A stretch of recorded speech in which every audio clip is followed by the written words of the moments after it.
Hi, I'm Phil Craig. And I'm Andrew Loney. And together we aim to bring you the most scandalous stories and some of the most scandalous people in history. So thanks for joining us here on the Mongers podcast. Now then, Andrew, are you not entertained? I've got my toe. I am, yes, it suits you. You look very like a Roman emperor. I'm just sticking with a different jersey just to ring the changes. Well, it's a very nice jersey. Well, actually, to be honest, after last week's episode, I think quite a few people out there want me to be thrown to the lions, don't you? Yes, you distinguished yourself. Well, it's clearly a subject that excites a lot of very strong feeling, but a popular one did well. Oh gosh, yes, our conversation with Clive Irving has already got over 5,000 views on YouTube, and it only went out 3 days ago, so that's good. But yeah, we should talk a bit about it because the Harry story just keeps on getting bigger and bigger, doesn't it? What we've seen this week in London. You know, it does, yeah. And also, clearly, Alan Rossbridger and Nick Davis have been writing a series of pieces in Prospect, and it does, raise the question. A lot of deleted emails. I mean, very much the sort of cover up we saw with the post office. That people, once they're in a hole, seem to keep on digging rather than trying to solve the problem. Yeah, but I thought the comments were interesting. A lot of people just really don't want to hear anything sympathetic to Harry, which is, I guess, the case I was trying to make. I'm going to go through a few comments if that's okay, Andrew. Yeah. Just in case, accusing your family of being racist, unwelcoming, violent, not in charge of their own faculties, plotting, malicious and jealous. That's hardly petty, he said. I think I'd said that some rather petty things, I believe, lay behind the falling out. Alex Hurt. Harry has behaved exactly like the tabloid press. I think Alex was hurt. He's threatened the family with more to come. And Meghan has let her know that she's found her journals. I assume she's fielding cash offers. Oh, yes, a lot of people. I do enjoy the Scandal Mongers podcast, says Catherine Barbara, or maybe it's Barbara Catherine.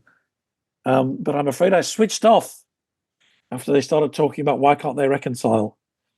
So there you go. That's what people think. I mean, my case, which anybody who listened to it, I probably side more with William and Kate over all of this. I'm very sympathetic to the arguments that Valentine Lowe put forward on this podcast. That the real source of this was Meghan's behaviour, and everything else has been kind of exaggerated on the back of that. But I do think also that deep down in Harry, there's this legacy from Diana, and that's all about the press's relationship with the palace. So yes, well, it's brought up one of the things we've been talking about, particularly with Simon Weigel, the sort of media manipulation, the relationship between the media and the palace, and how far it's controlled and how much spin there is. But yes, I agree. And, we've now seen the situation where clearly the king is not keen to see Harry. He's at least there was some lip service paid to the fact that they might meet. So it does seem it's a pretty irreconcilable sort of gap between them. This week was extraordinary. He came to London, the first visit, I believe, I think he was here briefly when the news of Charles's cancer broke, but it's the first since then, and he didn't see his dad, which is extraordinary, really. And then also I thought very interesting, the Spencer family turned up in force, many generations of them, to support him, and they were seen and wanted to be seen supporting him. And I thought that was really interesting because I did say in my peroration last week that I think the Spencers also feel about the press and the way the press worked with Charles's court a little bit like I do and a little bit like Harry does. And that legacy, it's still poisoning relations. It's still there. Well, we've rather forgotten about it since Charles Spencer's comments at the funeral. But clearly, very, very strong feelings still about. Well, I've said before that I know Charles Spencer feels this way because I can't really say, but the work I did, connections I've had, conversations I've had with members of his family, I should say, I know he feels very bitter about the way that Charles's men behaved, not just during Diana's life, in the years after. Yeah. So this is, to me, such a big part of this story of the falling out with Harry and William. Doesn't excuse Harry's behaviour. doesn't make the Netflix series any less terrible, because it was terrible. But it is something I think we need to take on board. Yes, no, it's still a story that's running, and it's a story we've really been following right from the beginning of the podcast because of your expertise. But it's been shown to be actually one of the big stories of the monarchy in the last 30 years, really. Well, Which just takes on a slightly different. Andrew, your own contacts with various royal writers we've had on. We've had some of our most interesting conversations about this subject, I think. Yeah.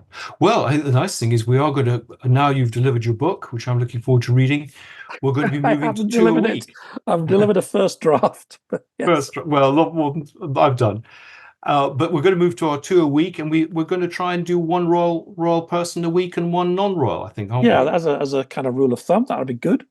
Probably start in a couple of weeks, going back to one a week, maybe twice a week. It's probably in June. Actually, I got another kicking as well. It's been Kick Phil week. Louise Trott said, "Why does Phil keep going on about people being posh? It makes him seem really chippy and insecure." It's so true. It is so true. I am both those things. But I do tease you about being posh. You Maybe it gets do, on your you nerves. do. And I teach you about coming from Yorkshire. Yorkshire. Yes. But we've got a good one this week, I think. It's something that you've been very keen to do for some time, and slightly a departure from our previous programs. Yes, I'm looking forward to talking to Emma about Roman women, which will be very different. Some of our historical scandals, like mailing, which we did a couple of months ago, and some of the World War II ones have been really popular. And, Lord Lucan. I mean, Lucan isn't exactly historical compared to Rome, but you know what I mean. I think we should keep doing more of those. Yes, no, and there are plenty to choose from. We're always open to suggestions from people about subjects they want covered. We're still trying to get someone to talk about some of the European royal scandals, but Yeah, that's hopefully by proving quite June. hard. Yeah. People are not queuing up to come on our podcast from various European capitals. No. But we're certainly hoping to have lots of royal correspondents from here talking about different issues. So, yeah, we'll be doing more role. Oh, there's another scandal that I'm a very small part of, which I've been reminded this week by the coverage of Donald Trump's trial, because people have been talking about his dates with Stormy Daniels. And did you know, on one of his dates with Stormy Daniels, he watched a Shark Week documentary, and she thought this was weird. Why is he wasting time? He made her watch the whole documentary, and that was my film. I made that film. Right. So I made a film that was so interesting, it gripped a man and stopped him having sex with a porn star. Gosh. According to the story. I don't know. He should have watched more of them. Maybe he wouldn't be in the position he's in now. Well, I mean, I've got no sympathy for him, of course, but it's just quite funny to think of him sitting there with Stormy thinking, what the hell's going on? What have I come here for? A date night. Yeah, date night with one of Phil's films. Date night with Donald and a sea full of sharks. But yeah, it's all true. All right. Shall we go back in time? Let's go back to Emma. Ancient Rome, here we come. Emma Salve, I believe, is the appropriate greeting. Well, I just want to start by being a complete fan, because this is, for me, a word of mouth book. My wife runs Putney Library. She brought this book home. She lent it to her mum, who lives around the corner. She told, I'm afraid you don't get many royalties. The library books, but you get a certain amount of pleasure. Get some, yeah. And stick some Amazon reviews on. Stick to Amazon. That's right. But my mother-in-law passed it around the close of all of her friends, and it's just, I've read it, and it's such a hoot, and it's so fresh and funny, and not always funny, but it's just so original. Thank you very much. Why did you come to want to write this book? Partly it was driven by minor Roman-based spite, which is that people kept writing books about Greek women, and when you become an ancient historian, you kind of pick a side. Like, you start off learning about both the Greeks and Romans, and then you pick which is your favorite. And I picked the Romans pretty early on, and so when the Greeks are getting too much attention, the automatic knee-jerk reaction is to go, yeah, but the Romans are better. And so people kept writing books telling Greek myths and writing about the Trojan women, and I was like, yeah, but do you know what, the Romans have got real women. So I decided that I would kind of write that and kind of reclaim some space for some Romans. But also it felt like I had written a book about one Roman woman, and then I had written a more general kind of cultural book, and it felt like there was space to kind of tell the story of Rome from the perspective of women, and also kind of challenge the classic narrative, like the modern narrative that Romans and Roman history is just war and emperors, and nothing else, when that's like 10% of Roman history, and there's so much more going on. So partly spite and partly a different kind of spite. It's odd that someone like Mary Beard hasn't done this. I mean, seems to be a real gap in the market. Yeah, I mean, this is another reason, is that you always think somebody must have written this book, and then find out that no one's written it yet. So then I have to leap on it before anybody else gets there. Yeah, so I was secretly quite glad that nobody's written it yet, but I'm hoping that more people will then. There's so many women that I couldn't include in there, and so many types of stories that you can't fit into a single book. So I hope that other people add to it and question it and get into conversation with it. Was it a difficult book to write? I mean, and how did you select your women? So the women were selected the first way, kind of first narrowing, I suppose, like selection criteria was chronologically, because I wanted somebody from every period of Roman history. I didn't want it to just be focused on the Julio-Claudians or just on the late Republic or that period that everybody kind of knows about when they think about the Romans. I wanted to do a really big stretch of it. And then the next phase of selection was, are these stories that have already been told? So I didn't want to put Livia in there. So, and basically anybody who already had a book about them got cut. Because if their story was already out there, I really wanted to tell different ones. I wanted to look at stories that we already know from slightly different perspectives, and just show the kind of multifarious experiences of living in the Roman Empire. So those are the two major criteria, not to have it too focused on things we know, and not to have it focused on just one period. And I also wanted to bring in the scope of the empire. I don't want it to be just women in Rome at the very upper echelons or just in Western Europe, but I wanted to bring in, Syria, which I have a big bugbear about, including Syria and North Africa and the Middle East as spaces that were Roman and Romanized. Well, you can probably guess from our title that we love to hear all about scandals and bad behavior and shocking revelations. There are plenty of those in your book. What's your favorite story of that kind?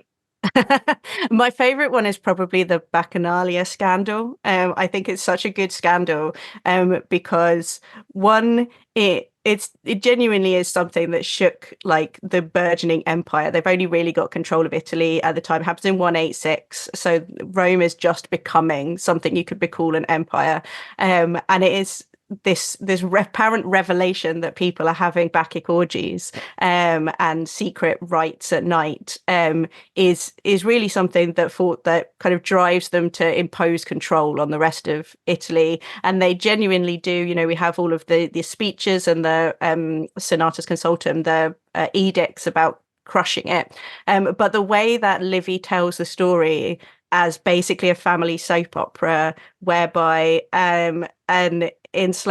formerly enslaved sex worker attempts to save her boyfriend from being murdered by his parents, but who are initiating him into these Bacchic rites so that they can cover up the fact that they have stolen his inheritance, and all of like the drama that goes with it. And then she's pulled in by the consul, and she won't tell him anything, and like the drama of it, and the way that it all comes about by word of mouth and people sneaking around behind each other's backs, is just it's so funny to me that that there are apparently all of these Bacchic scandals, and they say they're happening 5 times a month, that there are Bacchic orgies happening in the center of Rome 5 times a month, which is a lot. So what is a Bacchic orgy? And sort of, is it a sort of thing that respectable people went to, or is it a sort of underworld thing? Well, this is the thing, is that respectable people were going to it, and they weren't supposed to be, because it used to be, the story that Livy tells is that the rites of Bacchus used to be just for women, and they could do whatever they wanted, and they're held at night. This is and drinking, so with raving. drinking, we have lots of music and chanting, lots of taking your clothes off, letting your hair down. There's talk of, them running into the river with no clothes on, and then they talk about everybody having sex with each other. But in fiction, Bacchic orgies are often shown as them being quite violent, like they work themselves up into a frenzy and they sometimes commit violence. But when women are doing that, it's kind of fine. But then at some point, men get initiated into it, and then men have honor that can be lost, essentially. And so when men start having sex with men and when men start having sex with women and men, then it becomes a problem. They then claim that men are being killed ritually as part of these orgies, and that also they are using them as cover to do nefarious dealings. So they're planning that they're going to give false evidence in court, or that they are going to falsify a will, and it's creating underground communities of men that can't be policed, essentially, because it's not happening out in the open. And so they're simultaneously being it's two things that Livy says are happening, which are very bad. One is that men are having sex with men, which he doesn't like at all, and also having sex with other women who are not their wives, and who aren't enslaved. But also that they are creating this unpoliceable, unchecked conspiracies that they can then do criminal activity, and are undermining the power of the law and the state. It's very funny for me to imagine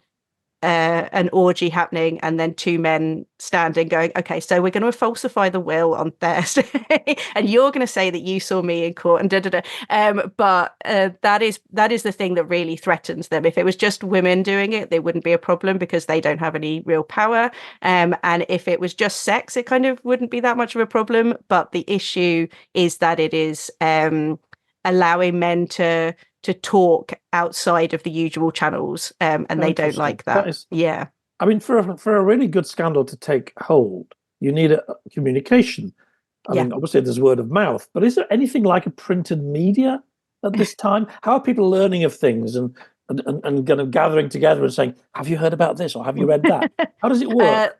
There's a lot of getting together in the forum. So the forum at this time, there's Forum Romanum, which is the little, like the main one, but a lot of getting together in the forum and talking about it. Then the Senate will give edicts they write them down and they nail them up in the forum, so you can then go and read them.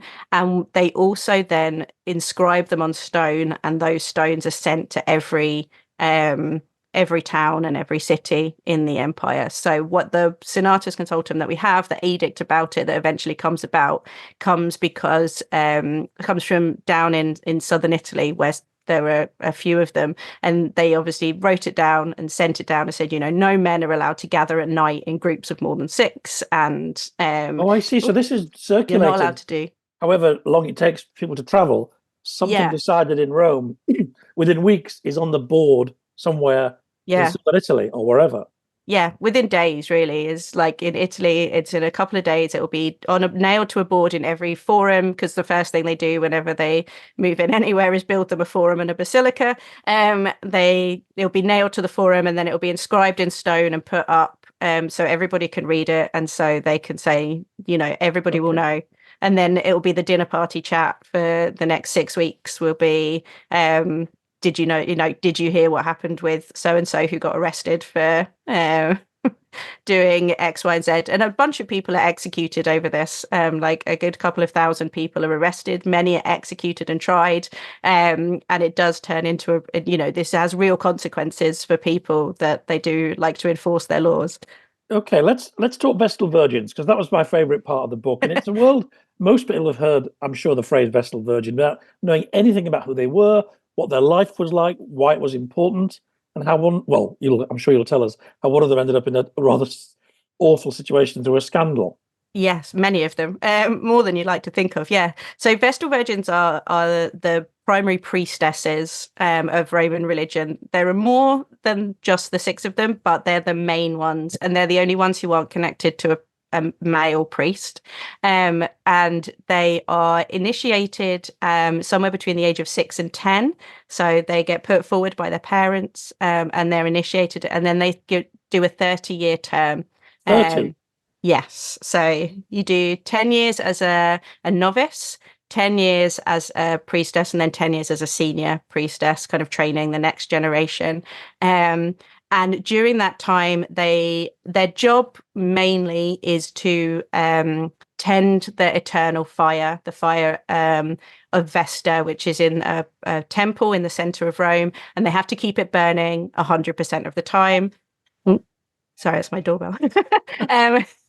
They have to keep it burning 100% of the time. And they have to do kind of various rituals around keeping it pure. And one of the things, perhaps the most important thing, is that they have to maintain their virginity for those 30 years. So they are not allowed to have any sexual contact at all, or give the impression that they have had any sexual contact, because they have to remain pure in order to keep the fire pure. And is there any evidence that they generally kept these vows, or any evidence that they had sex with each other, for example, or what? Well, you see, this is the thing. It never occurs to Roman men that women might have sex with each other. Just never crosses their mind. Even when they're talking about Bacchic orgies, like, it never really seems to cross their mind that might happen. They just don't. They think of sex as something that men do, and women sometimes are involved in, but not something that they might be interested in by themselves. So it seems like the law of probability says that there were many thousands of Vestal virgins who will live together for 30 years, and they were probably doing something. But either they didn't weren't interested, or they simply didn't count it as sex. As penetration. That is the important thing to Romans. So they get to 40, and yes. then what? Then they might get be a little old to have children. I don't know. They are, but they get to retire. Most of them, as far as we can tell, do stay. If not celibate, then they don't marry. Some of them do. They do marry, and a couple of them do have children. But the majority of them seem to, because you can, the privileges that you get are that you can control your own property, which most women in Rome can't. You can make wills. You have a certain amount of you don't have to have a guardian to kind of protect you, so you can live your own life without needing a man, essentially. Well, there is one scandal with a rather awful ending, which you need to tell us about, because it's yes. So the one that I included in the book is Oppia, who is the second woman who is accused of losing her virginity, basically, and this happens throughout time, but it happens with Oppia because there's bad things start happening in the Roman territories, and they have a revolt. They have some cities that they've controlled have tried to overthrow the Romans, which obviously they can't understand at all. Why would you not want to hang out with the Romans? And there start being omens kind of in the region. So things like talking animals and babies born with 2 heads and rivers of blood, that kind of thing. Never a good sign, rivers of blood. No, no. It happens surprisingly often in Roman sources, but yeah. So that obviously means that something has gone wrong. So they do an investigation, and the result of the investigation is that one of the Vestal virgins has lost her virginity, and therefore she has been approaching the fire, and it has been impurified, and they need to fix this. They identify Oppia for reasons that we don't know. Later Vestal virgins, we know, are tried for things like wearing dresses that are too nice and being too funny. Too funny. Yeah, being too witty, which is considered to be, she's obviously trying to get a man, or she's too much fun to hang out with, so you can't do that. But so for whatever reason, Oppia is identified as the one who has been has kind of lost her virginity through whatever reason. And the punishment that is enacted is that they essentially sacrifice her without actually having to do the sacrifice. So they give her a funeral, put her on a bier and take her through the city in a funerary procession, take her to the one of the gates of Rome, and then they put her in a hole that has been dug out in the earth, which contains in it a bed, a lamp, some oil, some milk, and some bread. And then they wall her up inside and leave her there to die. So basically, they bury her alive with enough provisions that should she choose to, she can live for a few days. And they essentially bury her alive without having to admit that what they have done is sacrifice a woman. They were tough people, those Romans, when they wanted to be. They were. But they obviously have very conflicted feelings about this, because they don't allow priests to see it. They have to look away, and there's this kind of ritual looking away. They're very touchy about human sacrifice, but they clearly think that this is something that has to be done in order to expiate what has happened. And so they have developed this whole kind of distancing ritual that means that when it would be almost kinder to just cut her head off. But their kind of sense of that they haven't done a human sacrifice is more important to maintain. That's so interesting.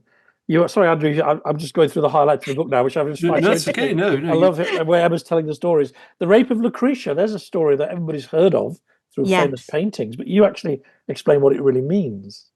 Yes. So the Rape of Lucretia, is the one that it's the one that I included because I feel like everybody has heard of her, and you can't tell the story of the fall of the monarchy and the movement into the Republic without telling the story of what she is. And she is the story is basically that she is this she's a woman, she's the wife of a cousin of the king at the time, Tarquinius Superbus, Tarquin the Proud.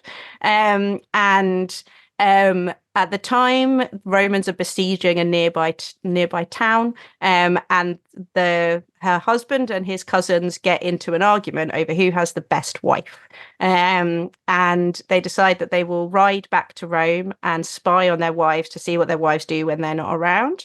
And so they do this. They ride back. They peep on the king's son's wives, who are drinking wine and having dinner and talking to boys and basically living a fairly normal life. But this is considered to be wildly inappropriate. And then they ride and see Lucretia, and Lucretia is sitting in her house by herself with only her enslaved maids, and she is weaving wool and spinning and making cloth in order to make a tunic for her husband, and also crying about how much she misses him. And this it shows that she is the best wife, but also basically arouses and upsets Sextus, the son of the king, who decides that he wants to take away her honor. She's so honorable that he just wants to violate it. And so he comes back another night and sneaks into her bedroom and rapes her. And he forces her to submit to the rape by saying that if she doesn't, he will kill her, and then he will kill one of her slaves, and he will put them in bed together and tell everybody that he caught them committing adultery. And so she will lose all of her honor in the afterlife, and she will always be remembered as a dishonorable woman. So she submits, and then the next day she calls her husband and her father and Brutus, who's just sort of around, and says, this is what's happened to me, and I won't live with this dishonor because I submitted. I won't live with this dishonor. I need you to, if you're real men, then you'll fix this, but I won't let other women to live and allow Lucretia to be an example. And then she stabs herself in front of them. And her body is then taken by Brutus and taken to the forum and displayed and shown that under the tyranny of the monarchy, even women are no longer safe. Nothing is protected, nothing is sacred, and therefore we should rise up and overthrow the kings, which is what they do. And do you believe these stories? I mean, the sourcing for that, obviously there's a political side to this, and everything you're reading was no doubt written many decades later. Yeah. I mean, many centuries later. The stories that we are reading are written, the versions that we're reading are all written in the Augustan period. So they're all written under Augustus and for Augustus's like cultural project of rewriting Roman history to make himself seem like the natural conclusion, and also like he is restoring something rather than creating something, which is very much what he is interested in. The Romans certainly believed their own stories. They believed them to have multiple versions, but to have a core of truth. And whether they actually happened almost doesn't matter that much, because they believe very much that they did. Like, they're definitely myths that kind of created to make a narrative that works for the Romans, but they believe that they're very much true. Like, well, actually, there is one story. There's one story in your book, though, where you have very good actual first-hand evidence, and that's Pompeii. Yeah. And your brothel owner. You should talk about her. She seems like quite a character. Julia Felix is wonderful. So she owns this entertainment complex in Pompeii. She is, we only know that she exists because at the time that Vesuvius erupted and buried Pompeii, she had put her entertainment complex up for rent, basically. And the way that you did that in Rome is you wrote on the outside of the building, do you want to rent this place? And so she had written for rent an entertainment area with baths that are situated for the well-to-do, shops, apartments, gardens, and a hot food shop. And she had basically offered this to somebody else to manage. Yes, I'm sorry, I called her a brothel owner. That's wrong, isn't it? It is a brothel's around the corner. Or it's kind of a bit of everything for everyone. So she has shops in it. There's apartments that people can rent on the upper floor. It's got like a hot food shop tavern, but that has two entrances. So you can either just get something from the window, or you can go in and have a seat and have your food. It's got baths, which are very nice. Like, you can fit kind of 8 or 9 people in them, and they're really beautiful. So they're like little bougie boutique baths, and then it has these gardens inside which have fish ponds that you can with little bridges that you can walk over. Beautiful. Yeah, and it's got a little shrine, and then it has this little dining room, like tiny dining room, where you could fit kind of 8 or 9 people, with a water feature where you can have basically a fancy reclined meal, which is something that only the elites can really do. But you can have a reclined meal for a special occasion, and she owns this. She is legally. Yeah. How large is that quite rare? Pardon? Sorry, I was going to say, how large a space is it? It's pretty big. It's it's basically 2 lots that have been put together. So it's about off the top of my head, I can't remember the size, but it's 2 buildings that have been put together. So it's sizable, like city block sized. Yeah. And just on one floor? It's definitely 2 floors, because there's staircases. The top floors almost like don't survive because they're made of wood, so they did not survive in Pompeii. But it's a big space that has a lot of room for a lot of people. But also, this is a female entrepreneur, property owner, developer, who's can organize parties and entertainment. Would she be very rare, do you think, at that time, or there were lots of women like that? There's loads of women like that. Like, you do not. This particular class, I think, is the hardest class to see often, because you can see when the very rich are able to write their name into history, and you can kind of see when they mention the very poor, but the kind of middle classes don't really have, like, they can paint things on a wall, but they don't have the resources often to inscribe things into a wall, and so they are often the hardest to see. And these spaces are not the ones that survive. These are the spaces, these public kind of, shops are not the places that get protected by English heritage or whatever. And so these are the spaces that disappear the most easily. But when you see in what we do have in inscriptions and things, you do see that women are making money, and then sometimes they're able to use that money to, for example, build a statue or build a basilica or put something up, and they will say, I made all of my money in olive oil or whatever. And so we do see that there are these women who are running businesses, who are engaged very much in the economic and civic life of the Roman world. But it's both a class and a type of person that does not survive that well. Wow.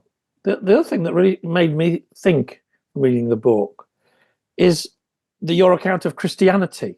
Yeah. I think it's often been said, and I mean, you explain it's more sophisticated than this, that this is the religion that spreads through the slaves and the women of Rome.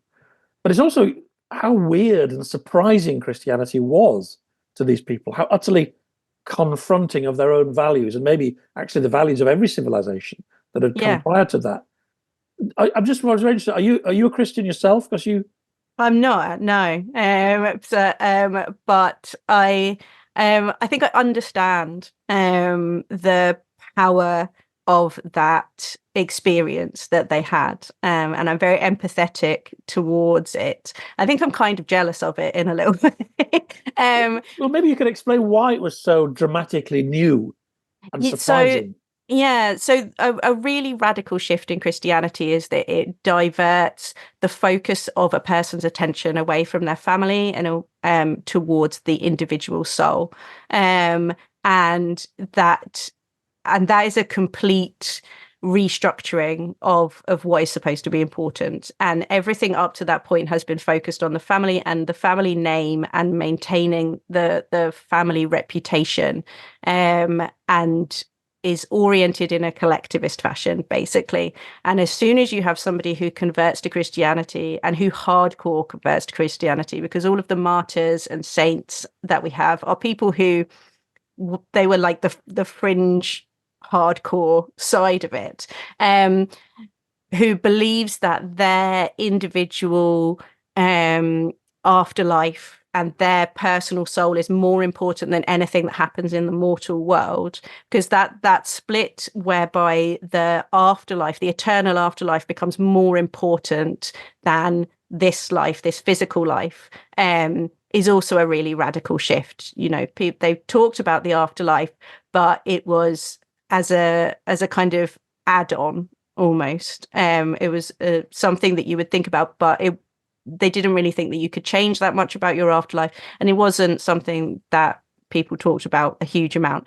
But the idea that this would be eternity and the physical world was mere kind of temporary, really shifts those perspectives as well. And so as soon as you get someone who says these are more important to me than these physical worldly worries, it completely shifts their perspective. And then you get people who are willing to sacrifice their family. So in St. Perpetua, who's in the book, her father says to her, like, this is going to ruin our lives. If we have a daughter who is executed as a Christian, like, it's not just you, it's us.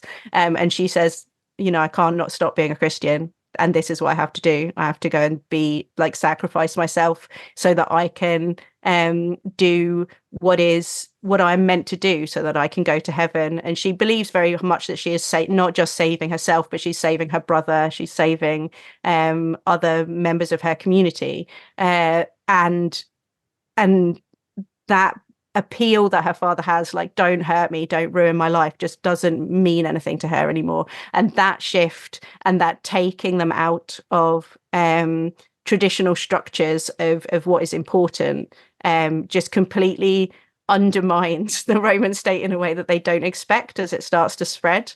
And the other thing that Christianity does is it makes humiliation a virtue, which the Roman state had been using humiliation as a punishment for centuries. And this is why they crucify Jesus, because humiliation is part of it.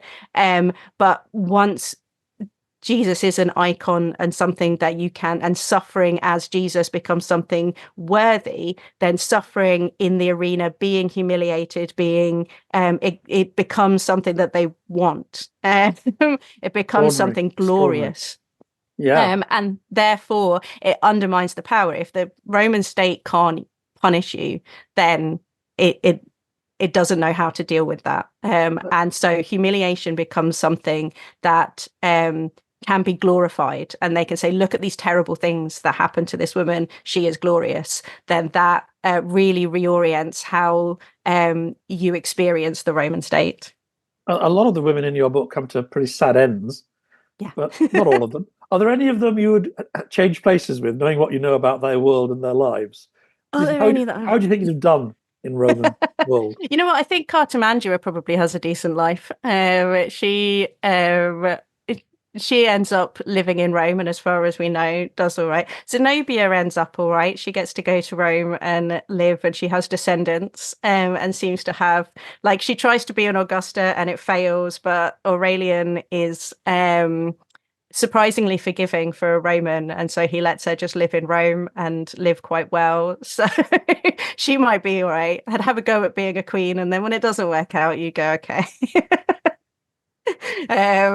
But all of them are living. I don't know if I would change places with any of them, to be honest. They're all kind of maybe Julia Balbia. She's all right. She's the court poet and friends with Sabina, and she obviously has some issues to do with her family no longer being royal, and her being effectively reduced to a courtier. But I imagine that her life as it was about as privileged and as nice and soft as it gets. And she got to travel around the entirety of the empire with Hadrian, and I'd do that. That must have been amazing. Yeah. Is that, I mean, I'm sure this has all been described. When I studied Roman history, Gibbon identifies a century and a half, which he says was the happiest and calmest period human species had ever, perhaps will ever experience, which would have been around Hadrian's time, I think. That is, yes. Yeah, so it's the 5 good emperors. 5 good emperors. Cuts out Lucius Verus. So that goes from Nerva to Marcus Aurelius. It does mean that he's massively overlooking the several wars that happened during that time. I'm pretty sure that all of the people that Trajan invaded and kind of genocided did not think that it was the best time, because he, went crashed through Dacia and into Mesopotamia. And from the Roman perspective, they were like, great. But if you'd ever look at Trajan's column, there's a lot of people being crushed beneath those Roman feet. And Marcus Aurelius as well had a whole lot of wars. And so Gibbon's perspective is very like, if I were a senator in Rome, I bet this was brilliant. Yes, well, sure, that's right. Just talking of Rome's famously aggressive approach to its neighbours, were any women ever known as campaigners against this sort of stuff, saying, haven't we conquered enough people? Isn't it time to free a few slaves? Or is there not really a political movement of that kind that you would associate with women or anybody? No, there's not really a political motion that you would associate with anybody. No Greenham Common camp of the Roman world. No. There is no sense of gender as a unifying force there, because there is a sense it's class, and hierarchy is the thing that unifies people. So people think of themselves as being members of a family, and then beyond that, members of a class. So and what rights they have, rather than being a member of a gender. And they would not be able to see kind of points of contact between them, like, for example, Clodia and the women that did her hair, or the women that baked her bread. Like that she would consider them to be utterly beyond her ken. So it is class layers that which are mutable. You can go up and down in classes. So the idea of being a member of a group is not something of a gendered group, but also slavery is not something that they ever question, as far as we can tell either. Like, there certainly are no movements in part because slavery is also, it's not fixed. It's people are made slaves and people can leave slavery, and they're always marked by it, but it is something that they can go in and out of, which makes it quite a hard kind of thing to theorize around if you don't really believe in human rights. Like, the main argument against it is you probably shouldn't have slaves because everybody's a person, but that is quite a complex thing to argue around, and that's not something that they would have even considered to be an argument. Do you have any slave women in the book? No, I don't. Oh, well, Felicitas is a slave woman. She's enslaved. And Hispalia, Faciana, is formerly enslaved. And the mother of Servius is enslaved, Acresia. So there's a few or formerly enslaved. But the next one I'm writing is all about slavery, so there'll be lots of enslaved women in that. Cool. Oh, we should look out for that. I'm just interested in the attraction of ancient history. I mean, what do you think is, in some ways, the sources are limited. It's a long, trying to understand these people is very different. I mean, what attracts you, and what do you think is the attraction for others? Because I think your book's been very popular. I think, for me anyway, there is this tension between how far away it seems and also how familiar it seems, and particularly with the Romans, because of the sources that we do have. A lot of them are very personal, and they were themselves very interested in psychology and painting psychological portraits. So you get this sense of people who are seem very familiar, when you read Suetonius and the 12 Emperors, or you read about that they often have very, very personal anecdotes about things that people did. You read about their interests, the things they said. They feel very close and like very real people.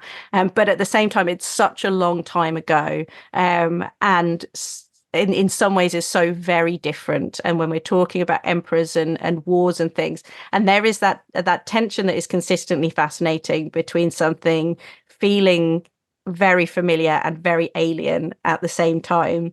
I personally love the Romans because they have this equal tension between how they imagine themselves to be and how they talk about themselves as being glorious and moral and the most blessed by the gods, and as the most civilized and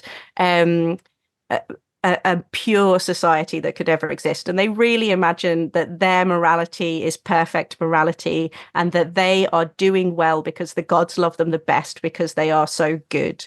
And the way that they actually acted and existed in the world, and how everybody else sees them as basically monsters.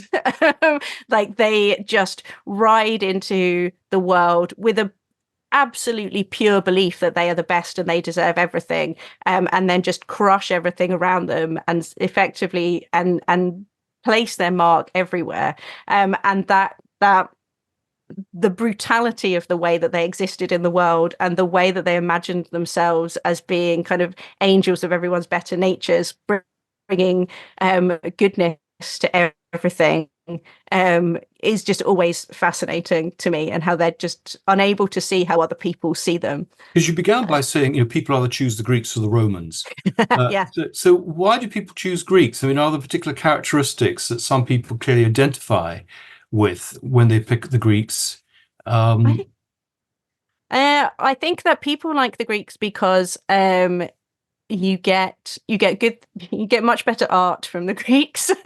The Romans were not amazing at theatre or poetry or art particularly. You get better art, you get a different world. You get a world where everybody, is engaged in a martial society. You have a much more segregated world with the Greeks. But you also have this interesting, with classical Athens, you have this world where they have managed to set it up so that they have invented democracy and also given this space to people to do philosophy, to do art, to have theatre as a human right, to have very, very beautiful things. But pretty much every single person also has to go to war, also has to be constantly fighting.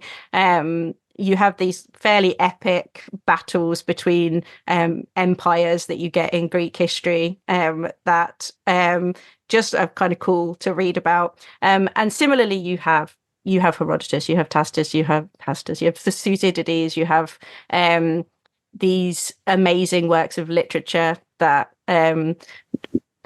I was going to say no shade on Virgil, but actual lots of shade on Virgil, who I don't like reading.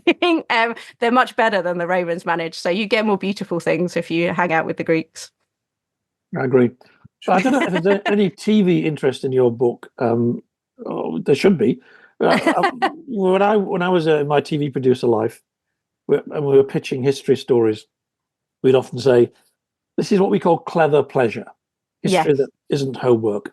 I think your book is a perfect example of that. And somebody should make it into a TV series if they haven't already. But unfortunately, I'm retired from television.